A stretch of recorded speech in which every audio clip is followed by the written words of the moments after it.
அன்னை வாராகி அன்னைக்கு சக்திகளிலே சாந்த சொரூபமும் உண்டு, உக்ர சொரூபமும் உண்டு. பக்தர்கள் பூஜை செய்கிறப்போ சாந்த கோலம் கொண்ட புன்சிரிப்போடு திகழ்கிறாள் அன்னை. பக்தர்களை சத்ருக்கள், அதாவது பக்தர்களுடைய எதிரிகள் அவங்கள சோதிக்கிறப்போ கோபம் கொண்டு அசுரனை வதம் செய்ய உக்ர நிலையை அடைகிறாள். ஆதி பராசக்தி வடிவங்கள்ல உயர்ந்த வடிவம், தோல்வியை துரத்தி எளிதில் வெற்றியை கொடுக்கக்கூடிய வடிவம் தான் இந்த வாராகி.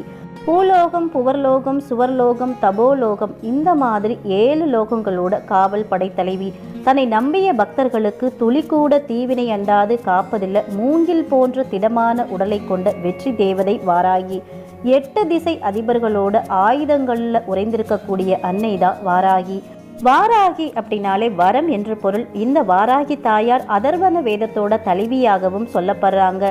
எழில் பெறும் சேனை எதிர்வரினும் விளக்க வல்லார் ஒரு மெல்லியதன் பாதம் விரும்புகவே அப்படின்னு சொல்லுது வாராகி மாலை.